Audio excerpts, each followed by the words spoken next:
The Lives of the Saints by Father Alban Butler, September 3rd, Saint Remaclus, Bishop of Maastricht.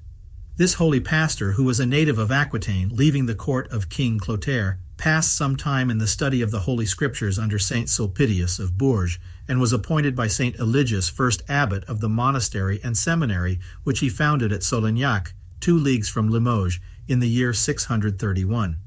Our saint was afterward obliged to take upon him the government of the Abbey of Cugnon in the Duchy of Luxembourg, but was soon after called to the court of King Sigebert, who in 645 had succeeded his father, Dagobert I, in Austrasia, leaving all the rest of France to his younger brother, Clovis II. Both these brothers were religious, and their reigns peaceable. Sigebert made use of the advice of Saint Remaclus in founding the royal Abbey of Stavelot, now called Stavelot, in the Ardennes, in the bishopric of Maestricht and Duchy of Limburg.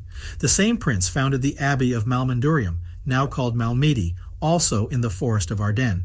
The direction of both these foundations was committed to Saint Remaclus, till, upon the resignation of Saint Amand in 650, he was chosen Bishop of Maastricht, in which charge he labored with great humility and zeal in preaching to his flock and relieving the poor. Sighing under the weight of exterior employs, and fearing he should, amidst them, forget himself, he procured the consent of his clergy and of King Childeric II to resign his see to Saint Theodord, and to retire to Stavelot, which design he carried into execution in 662. The reputation of his sanctity moved many noblemen and others to embrace a penitential monastic state under his direction in that house.